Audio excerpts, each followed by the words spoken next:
going to introduce Theo Damoulas.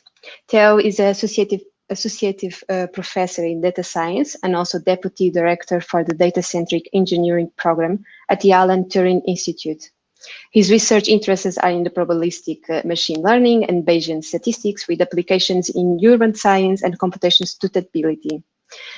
Due to the COVID pandemic, he's now part of the Odysseus program, where he uses the expertise gained from other projects to understand how London is reacting to the lockdown and to the pandemic and what we can do to minimize the negative impacts. Theo, I'm going to give you the word so that you can present some slides and then we discuss a little bit more. Thank you, Katarina, and it's lovely to be here. Thank you for the invitation. Thank you, Anna, as well. So let me share my slides. Hopefully you see the first one. Oh, no, that's the last one. Okay. Yes. All good. Okay, so thank you very much. So I will start by describing the London Air Quality Project that has been running at the Alan Turing Institute for the last 2 years, together in partnership with the Greater London Authority, Transport for London, Lloyd's Register Foundation, Microsoft are supporting this research, and that basically we pivoted since March to create Project Odysseus by reutilizing some of the infrastructure and the machine learning algorithms and statistical models inside.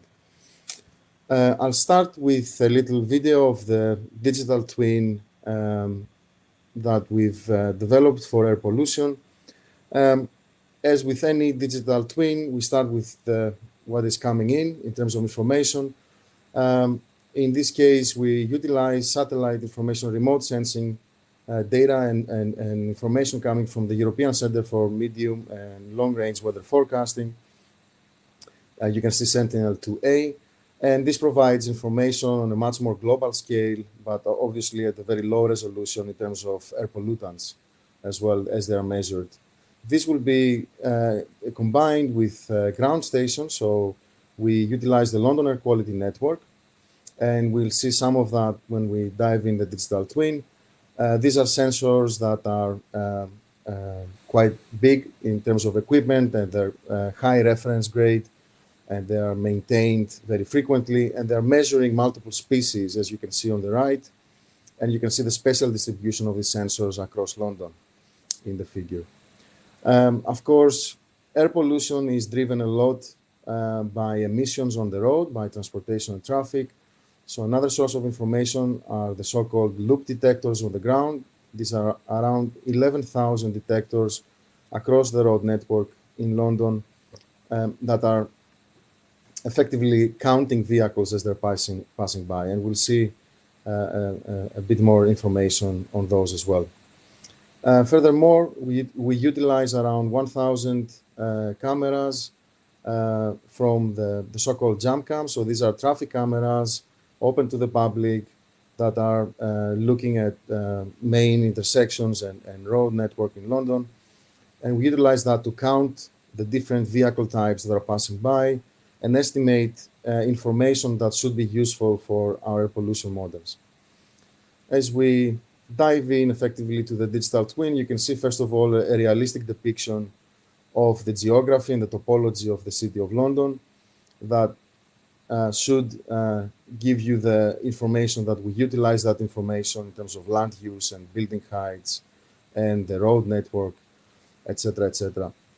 This is a sensor in this specific location, one of the London Air Quality Network. You can see additional examples on the left. Here, in this case, it's measuring only one species. So there are additional and interesting problems of, for example, when you have multiple sensors measuring different species across space and time that we address. And we will also now move towards London Bridge and the Monument Station, look at one of the loop detectors on the ground. So you probably crossed over with your vehicles in different cities. These are based on induction loops, and they are counting the vehicles that are passing by. You can see a depiction of some of the data arising from one of the sensors and a model fitted and extracting information on this data source.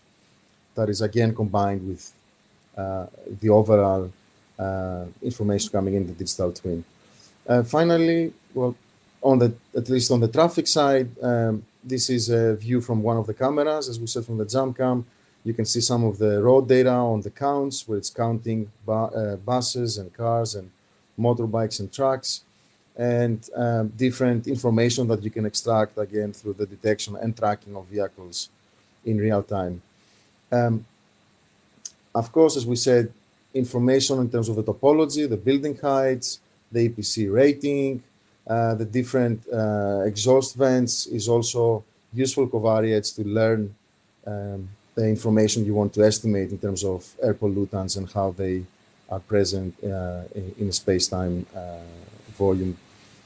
Land use information in terms of commercial and residential buildings, and urban canyons such as these that have a very specific topology that trap air pollution and recirculate air pollution.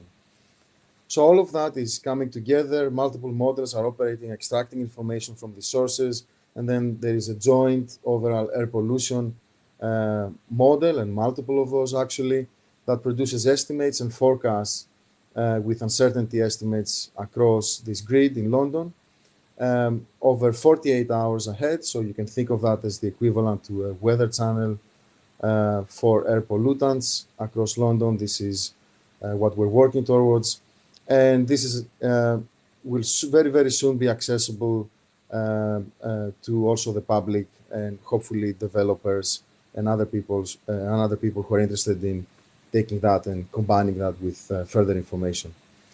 Now, very briefly, in terms of pivoting to Odysseus, we've pivoted the infrastructure and the models with the goal of understanding better the busyness and the activity in the city. You've seen some of these figures over the news in much more aggregated form. And now we're looking at kind of high resolution in real time of what's happening in the city to be able to help in the economic recovery. One component is an early warning system that, for example, here we look some data from one location in time, we learn a model about the profile, and then we can compare against that with any new data coming in and understand how things are changing and picking up events. If you look at the same thing, but in space or one-time slice now, you can start picking up these areas in space that are significantly different than what you would expect in terms of activity. The second component is taking effectively the jump cam work a bit further and actually utilizing, detecting, counting humanoids, constructing densities that change over time, as you can see on the left, and then measuring social distancing, as you can see on the right. And through that, construct aggregate metrics in terms of, let's say, average social distance in an area.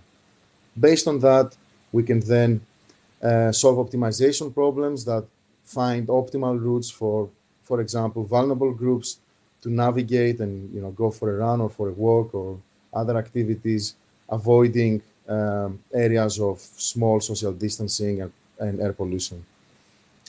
Okay, and I think I'll finish by this is pointing you to this webpage of the project and the associated page for the air quality project.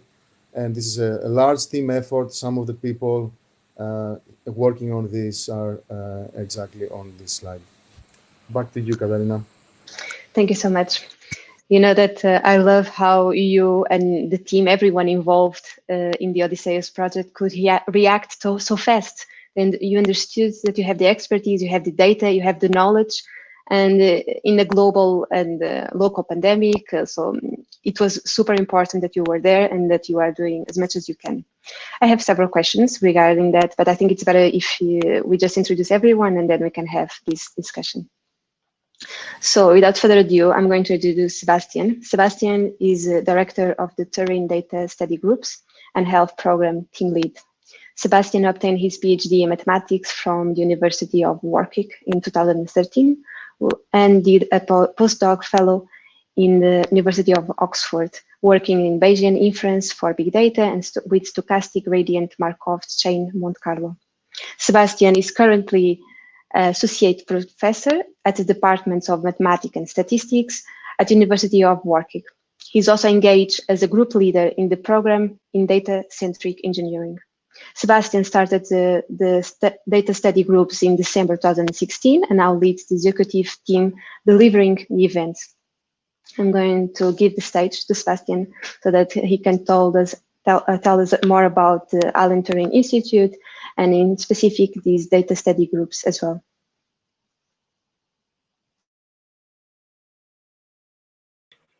Hi, I hope my screen share is working again. Give me 1 second.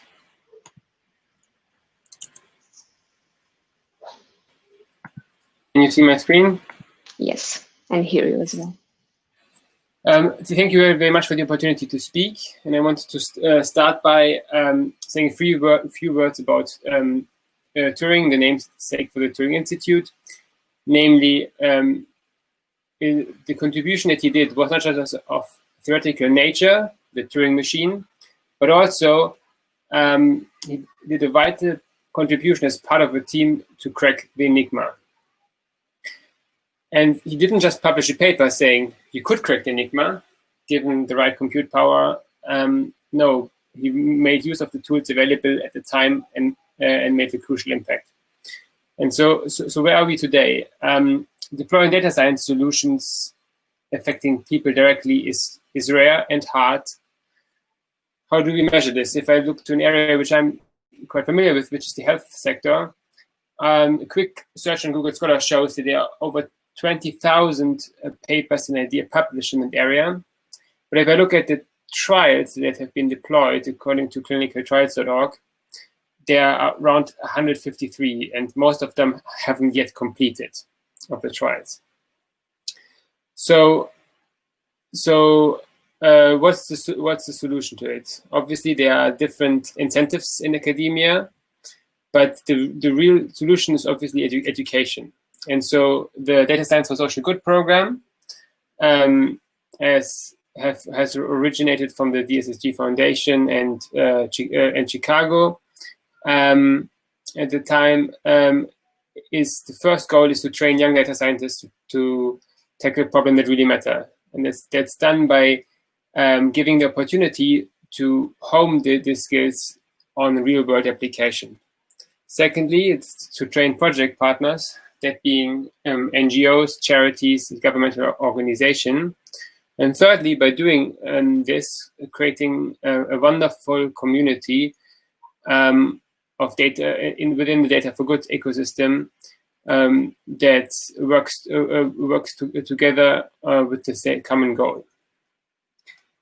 So you probably heard a lot about the DSSG summer format, but just to sort of summarize, it's a tailored 12-week program that combines education in delivery better than doing each one separately. So there's a tailored curriculum that takes really excellent students with academic experience to use them on the real world, show them messy data and how to work with it, work alongside partners supported by professionally great technical mentors in order to deliver a data product.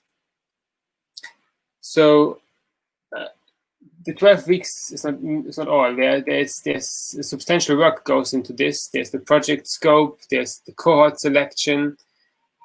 There's a lot of data and interesting problems out there, but getting everything lined up, the timeline, and a partner that is committed, that has both the data as well as the ability to take a solution forward.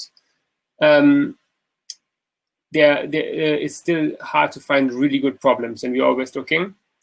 And then after the summer, the data product is only in a prototype stage. Then making it really compatible with the existing IT infrastructure, helping to deliver a trial, all is a lot of effort. And so in 2009,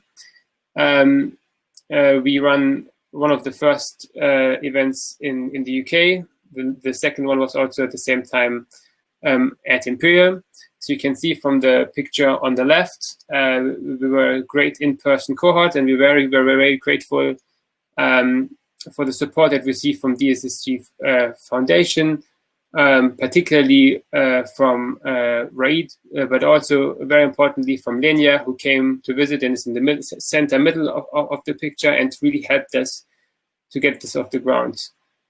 Last but not least, the technical expertise from Adolfo also really played a crucial role. But the whole team, the project managers, Andrea and Josh, and also Pablo, made this a really exciting and wonderful event. So this year, we faced like any event, the difficulty of not being able to run an in-person program.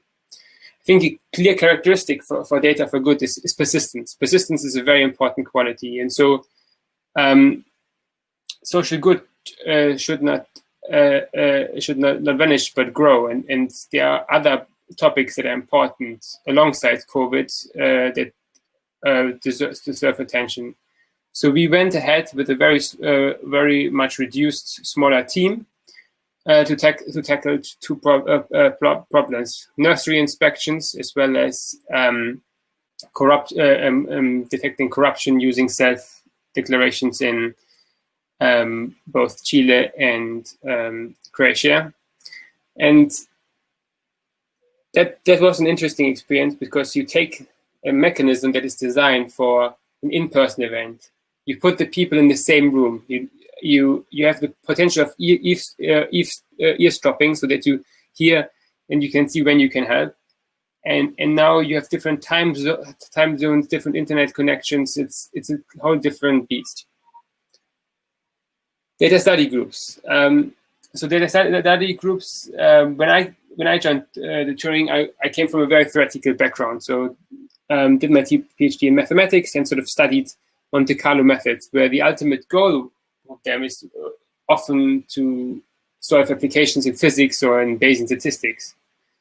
But I really saw that opportunity to get my hands dirty and that of others. And so basically, we created a data study group as a mechanism to engage multidisciplinary teams to solve problems posed by industry and the third sector. So it's an intensive 5-day, very collaborative hackathon. We don't like to use the word hackathon because it's sort of much less planned and less organized, but it's the first order approximation. And so these have been projects that came out of the data study group, have resulted in larger in seeds that have grown to bigger partnerships within the Turing Institute, and also helped to distill and create collaborations between the universities that make up the Turing Institute. Again, for the data study groups, we also faced the issue of doing it remotely, and so there we took a different approach. We sort of changed the format quite a bit and sort of had a precursor stage, which is a very loose, like 2-3 sessions per week for a couple of hours in the first 2 weeks, and then a really concentrated 2 weeks that focus on delivering prototypes and initial results, which went very well. Through the data study group, we have seen many organizations, small and large, from looking at the inspection of senior care homes to estimating the carbon footprint based on an ingredient list.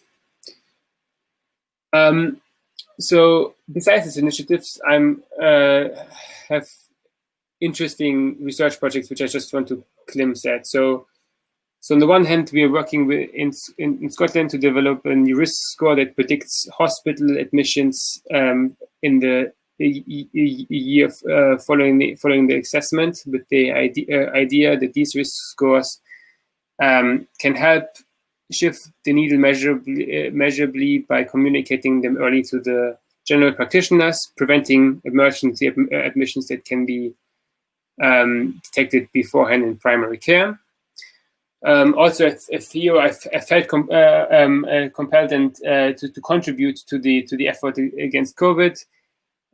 Two noteworthy things to mention. One is a very descriptive piece of work, which I've linked below, which just really looks at sort of the utilization of resources. And if you look at utilization of resources on a national level, what you often see is that things look okay. But then if you zoom in and you sort of go from a region to a collection of hospitals, and from a collection of hospitals to individual hospitals, you see that the resources might have not been shared in the way you have hoped, and that individual hospitals were under a lot of pressure.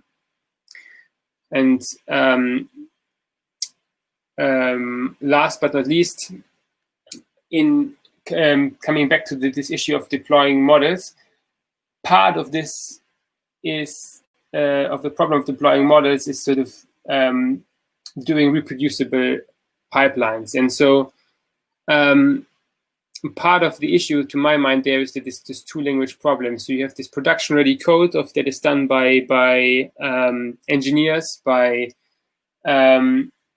user interface experts, and then you have sort of the engine, which is sort of treated separately, like the machine learning algorithm.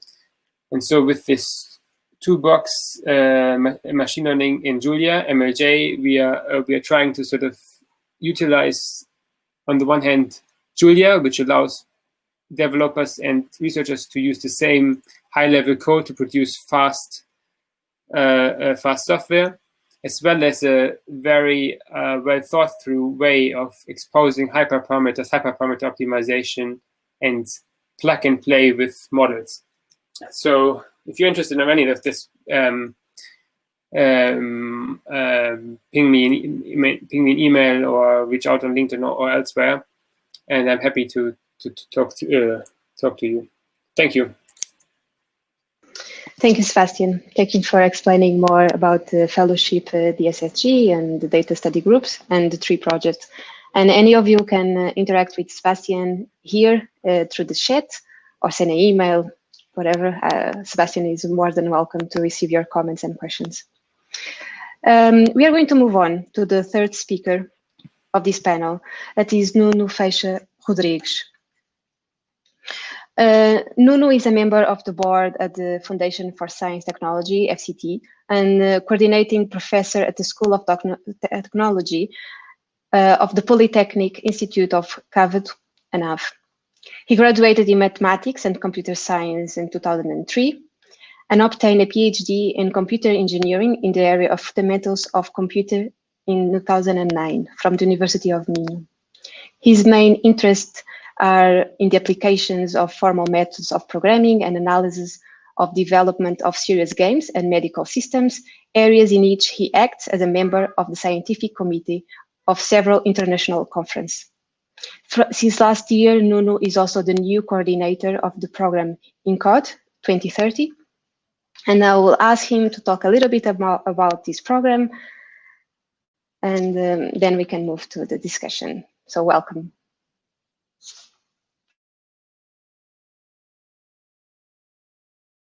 Hello. So good afternoon, everyone. Katarina and Theo and Sebastian, thank you for the invitation. So just a brief words about what academia can do in terms of data science and data science for social good. So academia are these institutions that do mainly 3 things. So they do higher education, they do research, and they have what is so-called the 3rd mission. So in terms of higher education, where we have all the programs, graduation and pre-graduation programs, and this is something that we are also promoting in terms of FCT and INCODE 2030, is basically to take or to promote the inclusion of contents in terms of ICT programs, to have content from, for instance, ethics, sociology, and philosophy. This is something that we regard as very important in terms of the professionals that are developing this in the field, that are developing artificial intelligence and data science solutions. It's truly a necessary background. And on the other hand, for all other programs, we do also believe that there is a basic understanding of the digital, of even computer science, of the basic ways that information can be treated, and in terms of not just in terms of the huge amounts of information that are now being produced in every device, but also on the way that we can extract knowledge and use that information to come up with applications and solutions. So that is pretty much the higher education aspect of academia. The second one is research. Now, for research, and we have already seen a very interesting project from Theo. So that's one area that research certainly has an aspect to play. But I would argue that also from a funding agency perspective, there are other issues that have to be treated here as well. Namely, in terms of agencies that, and even the state that fund science, there should be, in my perspective, two things in particular. Programs that tackle and try to promote and invest to promote the research and innovation in areas where the social good is eminent, for instance, and we have promoted a program that has done quite some, that has achieved quite some interesting results, which is called ZIPA, which is data science for public administration, where the purpose is to use all of the capacity of academia in terms of research in order to develop new services, new public services to better serve the citizens of the country. So this is one aspect. This is just one of the targeted funding program that we have launched, but I do believe that some other funding programs could be launched similar to this one. The other thing is to demand, possibly, to demand a social impact analysis in every project that is funded in science. If not in terms of having outcomes and results that do impact social directly, at least in terms of the dangers and the awareness of the impact that it might cause, not just in terms of the good things that it might cause, but also in terms of the bad things that it might cause. And I think that this is something that we should also pursue, which is similar to what we have been doing for the last 10 years at least, regarding open science and open access. And in a similar way, I think we should pursue this same objective in terms of the social aspect of funding in terms of science and innovation. Now, in what respects to the third mission, what we typically call the third mission of academia, which is technology transfer and to help resolve societal greatest challenges. This is a broad mission of academia as well. I think there are two different paths here that can be pursued from academia, and not just in academia, but I would say society at large. There is certainly a paternalistic approach, which I call the paternalistic approach, which is to work with all these institutions, the big tech companies, state, university, research, health institutions.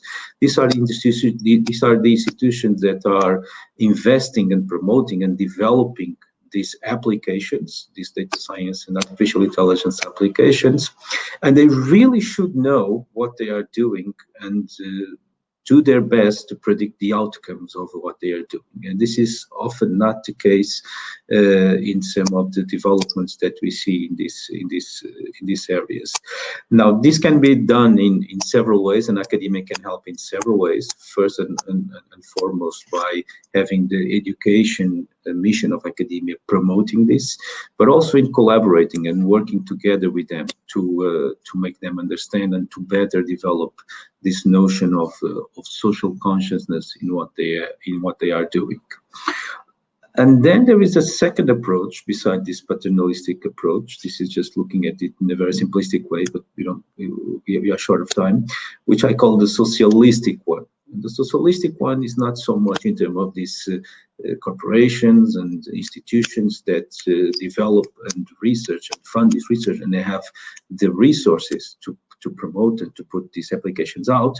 But the socialistic approach is that we need to have everyone, at least the entire society, with at least some minimal knowledge, some minimal understanding of what the digital world is, a minimal understanding about data science, about artificial intelligence, so that they, when they go to a browser and they click, for instance, and they go to a social to some social network, that they understand that behind that social network, or just a platform of videos, there are these huge supercomputers processing all this data, and so that they have at least a minimum understanding of this, not just in terms of being better prepared to interact with this, but also being better prepared to take the best advantage of this and to have this to work for the society and the common good, instead of what we see today with all the problems being caused by this not so good use, if not to say very bad use of data science and of these technologies. And for this matter, and just to close my brief comments, introductory comments, we have InCode, the Digital Competencies program, which is divided in 5 axes. I will not go into detail, but this is what we try to promote, to engage with academia and all elements of society in order to promote inclusion in terms of people that do not have any digital skills, to include them in the digital world, in terms of education, basic and secondary education, to have programs not so much targeting the technologies, but target on the main aspects, on the fundamental aspects of the information processing, which is basically computer science, on the training of active people, advanced competencies, and research. And this, we are doing a lot of things, and we can discuss some of the details further on. But I think for first comments, this is more than enough. It was certainly enough and very pertinent. It touched 2 things that I wanted to put it to everyone. So I'm going to ask Anna to bring Theo and Sebastian also on stage. And the first one is exactly where you finished, about the education. And I also read that one of the, like you said, the pillars of the InCode 2030 was education and inclusion. And we are more and more in a world where we have polarization and social and like science denial. So people need to understand, they need to trust the science and the research. And for that, I think that besides education is to show the impact of the project. So to have these metrics where projects that are founded, projects that are developed, how they are tracked, how they are measured, their impact, and how we can show to society in general that this project was founded, this was important, and we are having this impact. You can start, Nuno. I can start with some comments. Well, I think the antidote for most of the science denial and many of the problems that we are now seeing with the digital technologies, it's really, and this has already been mentioned, is really about education. When you don't know something, when you don't have knowledge, when you don't understand something, it's perfectly normal. It's a human reaction. You are suspicious about it. Okay, so education is really the best antidote. It will not resolve everything. There will always be people that even when they are shown, they will, but this cannot be used as counter examples. Okay, we will never, you know, even for this audience of data science, we will never have 100% assurance, and we will never resolve this problem 100%. But we will do resolve, in my view, that it is possible to resolve a great amount of this problem by having more education. Now, this, of course, is much easier said than done, and many countries, and we are also making a big effort towards this. And this, in my view, there are 2 different perspectives here. One is in terms of knowledge and education in the digital matters, and this is something that we are doing in terms of InCode in all these levels.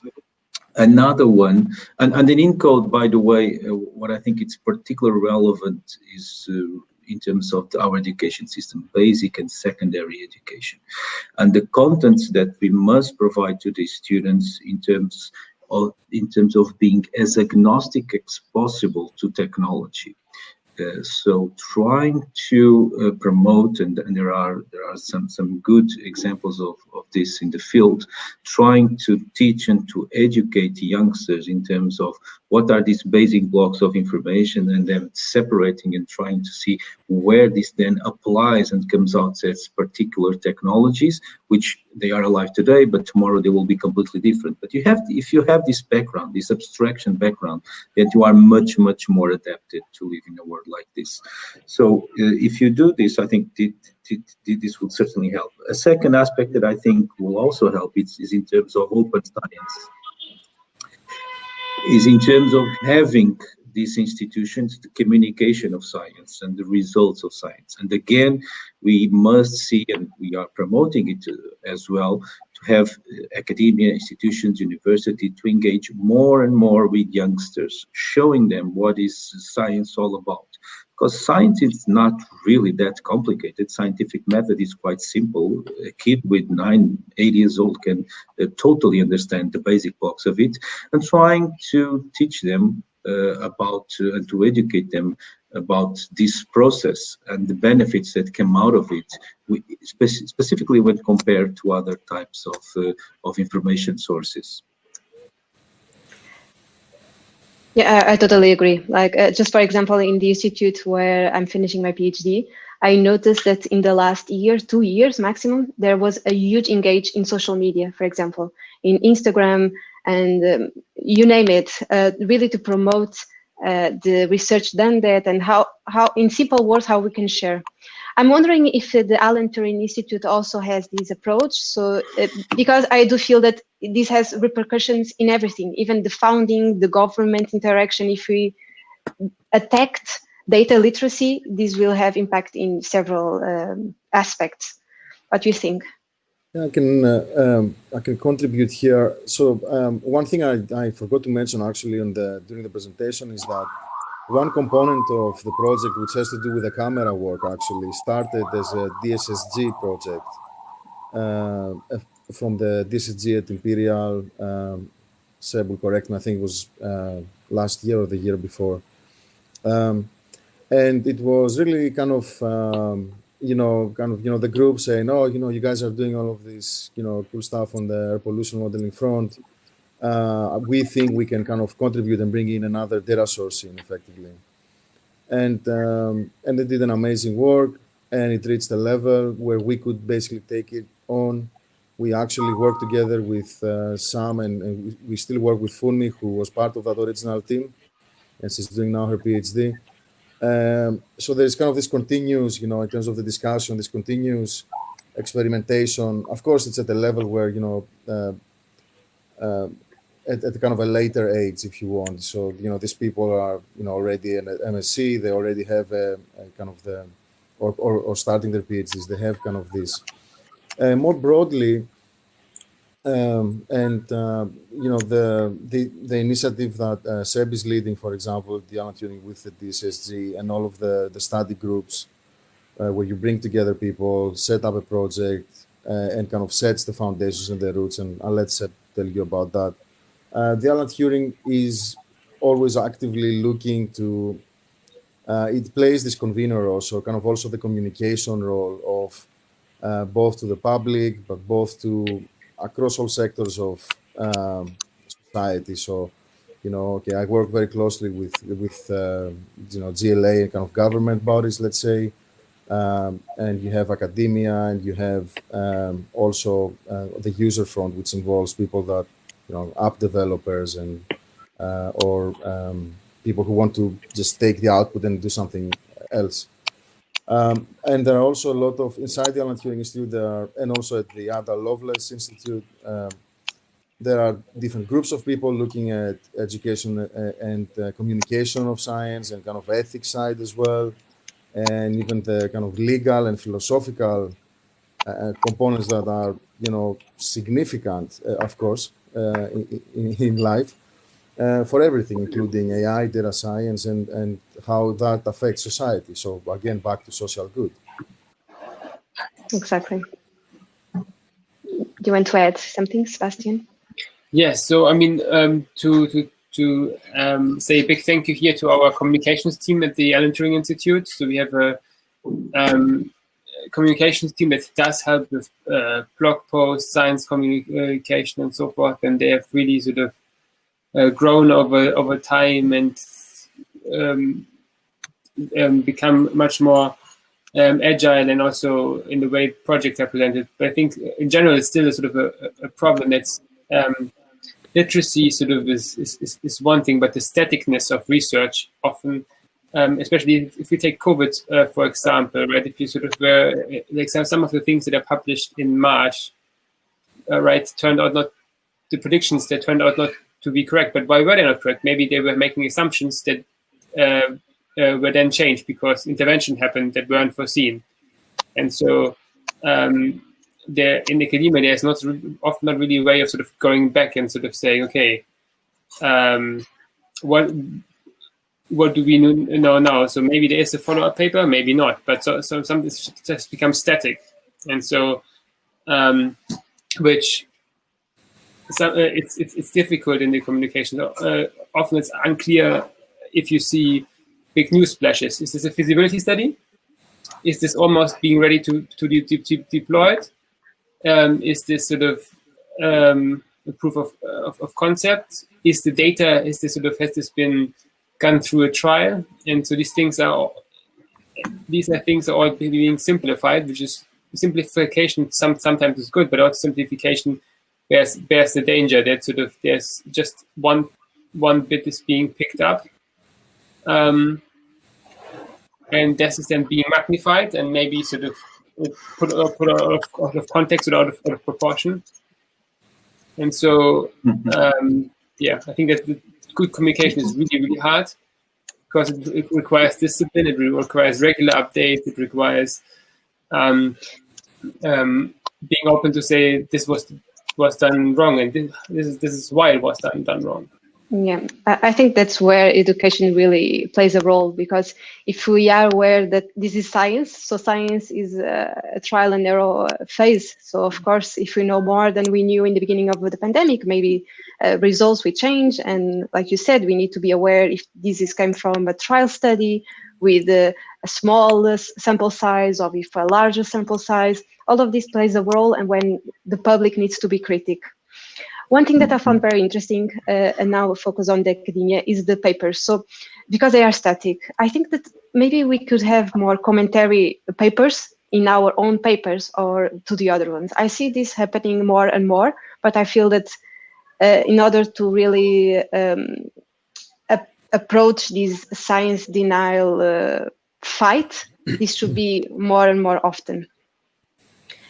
Do you want to add something, Nuno?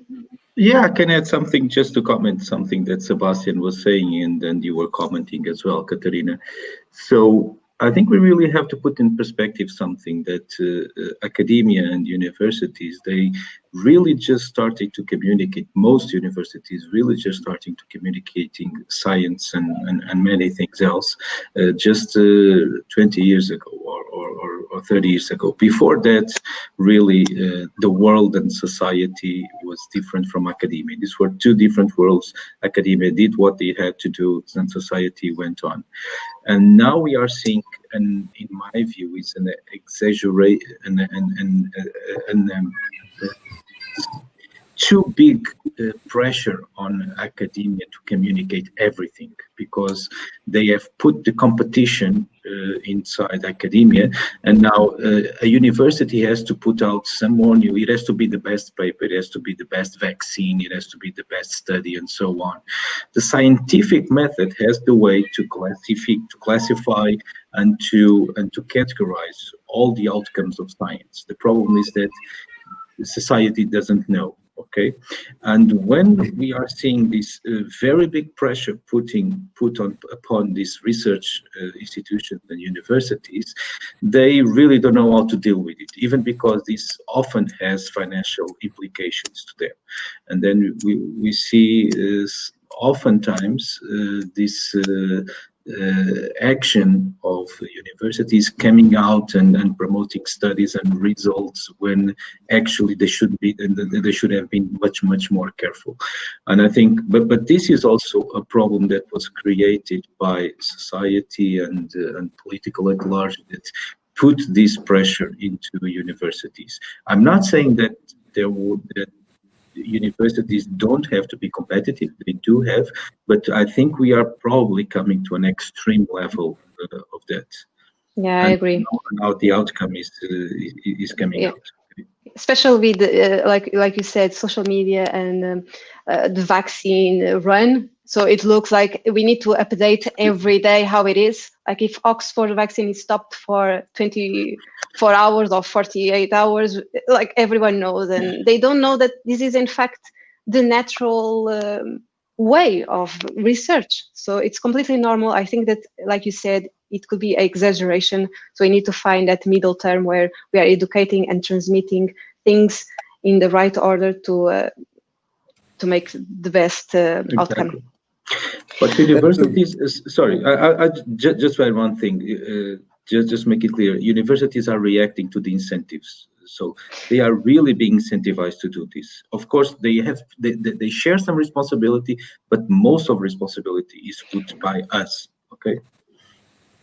I was actually going to say I think very similar point to Nuno. So, everything usually in these discussions goes back to the reward structure. So if you set up the wrong reward structure, you will evolve the wrong system. I mean, that's no surprise to anyone. It shouldn't be a surprise. Or if the reward structure is somewhat not perfect, then you need to fix the reward structure to fix the system, to fix how things operate, which I think is just paraphrasing or rephrasing Nuno's point, actually. Yeah, we need to go to the root and really change that. So maybe changing to another topic, I'm really interested about how academia can be more part in society, and mainly through these partnerships between startups and the governments and other companies. Do you think that it's a growing process? So academia is more and more involved with the governments. Governments are using research outcomes to make more informed decisions. What do you feel about it, and what are the main obstacles that you find in these collaborations? I could talk for hours. I know, me too. Let's try to be short. I'll give it a go. Yes, I think definitely there is a pattern of increased interaction across the world. And obviously at varying degrees depending on many things, including the developing versus developed, the economic capabilities of a city and capacity in general, of course, and to kind of expand a bit more, because it also has to do with evidence, and evidence has to do with data, and data has to do with sensing, and not everyone can afford sensing in at that scale and processing, etc., etc. So there's definitely, I think, from my experience at least, and from what I can see, an increased interaction, increased not ephemeral interaction, so a kind of more long-term relationship, which is much healthier than just, I'm an academic, I need some data, I'm gonna do a paper, ciao, ciao. There is no kind of benefit really for the city. So it's much more in terms of actually larger projects that leave a legacy, that leave something behind, create an actual impact. I think some of the challenges that you're asking is there are many challenges. One of it is obviously very few governments or local authorities, let's say, actually have let's say significant funding and liberty with that funding, if you want to invest and kind of push some of that, which always of course in the academic world, it's not that you need funding, you need resources to actually conduct the project, to actually hire people and and deliver something. There is also challenges in terms of the system. So a lot of the data capture and data processing systems inside cities and inside agencies. Sometimes are even locked from private companies, in the sense that the city itself actually has to pay to access its own data, believe it or not. Yeah, and all of these are changing in a very nice, positive way. Things are progressing, but talking about existing challenges right now, we are in a very different era in the academic world, effectively, than reality is. Other challenges are what is, and Nuno mentioned that a bit on the third point of his, in terms of, we talk about impact, and it's a fantastic word, and it captures, though, or it tries to capture so many things that are very different levels of impact. And impact for an academic, or for that reward structure that we were saying before, that defines what is impact or not, is quite a different thing potentially. Is being able perhaps to say, I did a piece of research, and this research I did has the potential to save thousands of lives. That's a potential. Did it actually save thousands of lives? I'm just saying that there are different scales of that. And in fact, and I'll finish with that because I'm taking all the time, but to actually create impact takes a lot of time, because the maturity, to go from research to development, and Seb mentioned that also in his talk, it's a big path.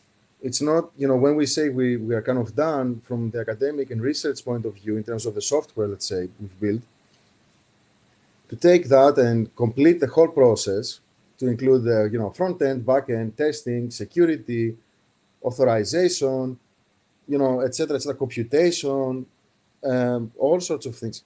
It's a huge component that actually you perhaps need another vehicle to deliver that. That's a whole new discussion in terms of interactions with the private sector, interactions with young people setting up startups and delivering that gap. Anyway, I'll put a little dot, because I think that you want to add something, Sebastian? Yes. At least you were raising your hand. Yeah. I wanted to say, sort of like elaborating Theo's point, is just, I think one weakness sort of I see is sort of there's a certain threshold, and sort of a lot of things just stop short of the threshold of being sort of really useful. And so what do I mean by that? So there's a lot of work done on interesting methods that might be really useful for particular use cases, but if you just have a paper, you need to re-implement from scratch. That takes some time. Then you get sometimes where you have some code on GitHub, and you invest time on trying to use that code, and then finding out that actually the code is in such a poor state that the time you invested in trying to use the code is sort of a sunk cost, and you still need to do it yourself. And then there are things which are sort of really good standalone code, which is much better. But really, if you have good standalone code, then you still need to do the work of comparing it to other methods.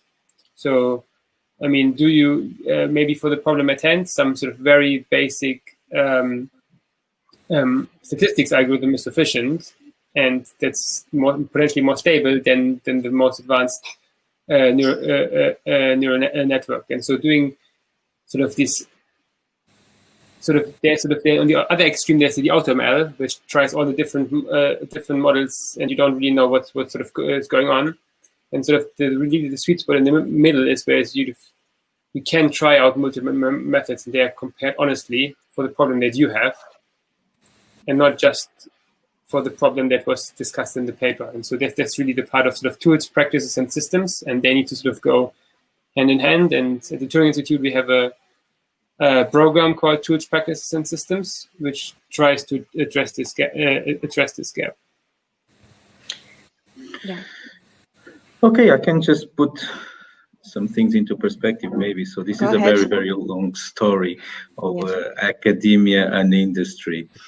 Okay, so well, we know that if you have the right ingredients, the thing will happen.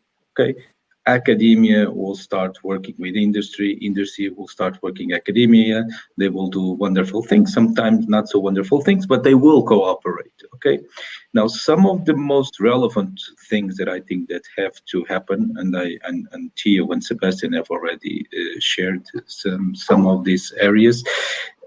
First of all is industry has to be sufficiently developed and be in certain areas where academia can enter. So if you have an economy, for instance, like we had in Portugal not so many years ago, based on state, which represents basically 50%, and you have the distribution area and very many areas, economic sectors of low knowledge intensive areas, okay, then there's really, it's very difficult for academia. I'm not saying it is impossible, but it's very difficult for academia to engage because these two players are in two completely separate worlds, okay? So we need to have some development of industry and to have some development of industry in terms of the technology and the knowledge that they incorporate into their services and products. And to do this, there is no other way.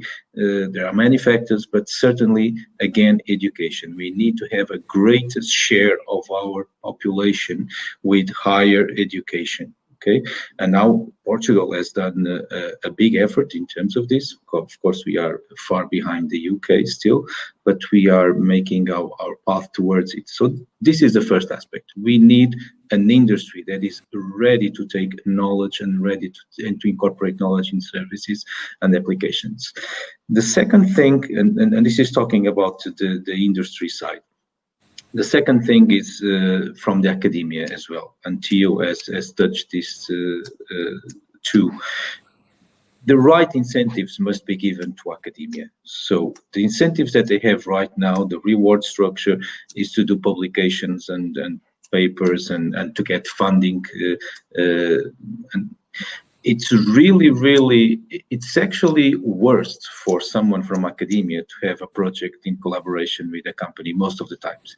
They have to deliver things that have to work. They have to take phone calls from the people from the company saying this and that, okay?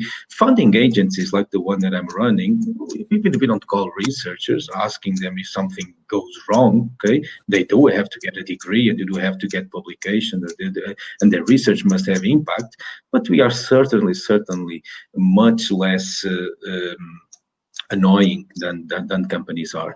So academia must rethink its reward structure, especially for successful stories, successful projects that do create added value, that do create economic value, that do create social value. This has to be greater valued in academia. And on top of all this, we need capital, we need investment. Otherwise, things will not happen. Okay, so to put it on a nutshell, we need at least these in my view, these are the three main things. We need capital, economic sector that is developed and ready to talk with academia, and academia with the right incentives to talk to industry. I couldn't summarize it better. We are almost running out of time, but my last comment was just about that, just about the incentive reward that a researcher has, because I felt the same. If you are applying for some grant or some funding, the number of articles and how you show preliminary results, everything is a little bit against the idea of incentivizing this data science for social good projects that has long impact, that requires long-term investment, either in funding and in time. So we really need to think, maybe put, I don't know, a social tax or data science for social good text on the funding. I know that some of the fundings are already putting a little bit more weight in the communication process. So that's why they are also have verbs for that. Maybe if we have some for the social good impact, even though we cannot measure it so immediately, maybe that's a better way of putting more people in academia in social good projects, and as you said, with education, really try to make a global interaction between governments and companies, because really we were here all together, and we really need to make more of these social good projects. Because we are out of time, and I love talking with you, but I need to say goodbye and thank you all for being here. It was a pleasure. We could be here for hours,